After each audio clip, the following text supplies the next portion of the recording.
কান দুটো খরগোশের কানের মতো খাড়া করো। আমি সহজ করে বুঝাবার চেষ্টা করব, যদিও সহজ করে বুঝানো সহজ না।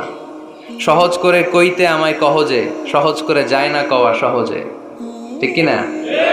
তারপর আমি চেষ্টা করছি সহজ করে বুঝানোর। খুব সহজ। আর দিন ও ইউসরুন লা উসরা ফি, দিন সহজ, এর মধ্যে কাঠিন্যতা নাই। মন জয় করার 4টা বাক্য আল্লাহর হাবিব সাল্লাল্লাহু আলাইহি ওয়াসাল্লাম আমাদেরকে শিখিয়ে গিয়েছেন। বাশিরু ওয়ালা তুনাফিরু, ইয়াসিরু ওয়ালা তুআসিরু। সহজ করে উপস্থাপন করো, কঠিন করো না। মানুষকে দিনের প্রতি আকৃষ্ট করো, দিন থেকে ভাগিয়ে দিও না।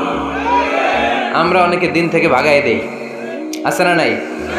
এক ছেলে হিন্দু হইছে, হিন্দু থেকে মুসলমান হইছে, আগে ছিল হিন্দু, এখন দেখি এই ছেলেরে কি সুন্নি মুসলমান বানাবে, না ওয়াহাবি বানাবে, না আহলে হাদিস বানাবে, না হানাফি বানাবে, এই নিয়ে কিলাকিলি, আছে না নাই?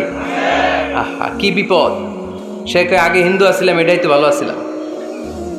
মুসলমান হওয়ার পরে এর ভয় দেখানো শুরু করছে, এই খবরদার, নামাজ রোজা জাকাত হজ সব লাগবে, হারাম খাওয়া যাবে না, এটা নাই ইসলামে, এটা নাই, ওইটা নাই, ওইটা নাই, হিন্দু কে দিলে আমিও নাই। এরকম হয় না? খবরদার।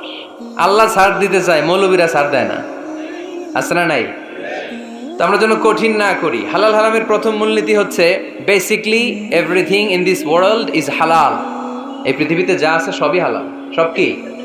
সব হালাল, সব হালাল, সবই হালাল, অল্প কিছু হারাম।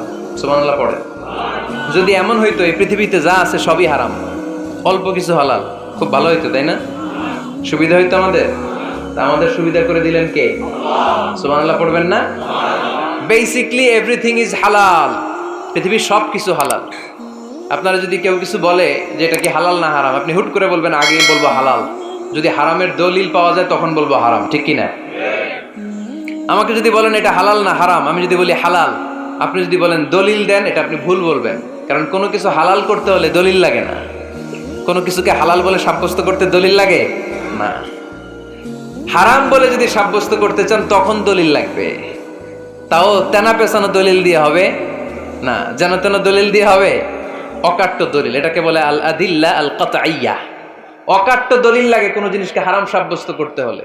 তাহলে এই যে আমাদের জন্য আল্লাহ সহজ করে দিলেন, সব কিছু বেসিকলি হালাল, যতক্ষণ না এটা হারাম হওয়ার ব্যাপারে দলিল পাওয়া যায়। এজন্য হারাম হারাম জিকির না করে জিকিরটা চেঞ্জ করে করতে হবে হালাল হালাল। কথা বলেন ঠিক কিনা? জিকির 2 ধরনের আছে। জিকির কয় ধরনের? একটা জিকির হচ্ছে হারাম হারাম হারাম, এক দলের কাছে সবই হারাম। একটা সময় এদেশের কিছু আলেম সমাজ ইংরেজিকে হারাম বলতো, ইংরেজি শিক্ষা করাকে কি বলতো? সময়ের বিবর্তনে এটা এখন হালাল। এখন এটা কি? হালাল। একটা সময়ে আলেম সমাজের কিছু অংশ রাজনীতি করাকে হারাম বলতো। কথা কি বুঝতেছেন? এখন এটা কি? হালাল হয়ে গেছে। ইসলামী ব্যাংকিংকে হারাম বলতে একটা সময়, যে না, কোনো ফিনান্সিয়াল ট্রানজাকশন এই সিস্টেমে ব্যাংকিং এটা ইসলামে জায়েজ না, এটা হারাম হারাম। কারণ ওদের জিকির কি? কথা কয় না?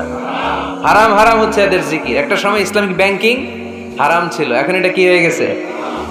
তার মানে এখনো অনেক কিছু এদের কাছে হারাম। সময়ের বিবর্তনে, কালের আবর্তনে এদের মুখ দিয়ে এগুলো একদিন হালাল হয়ে বের হবে। চিল্লায় বলেন ঠিক কি না?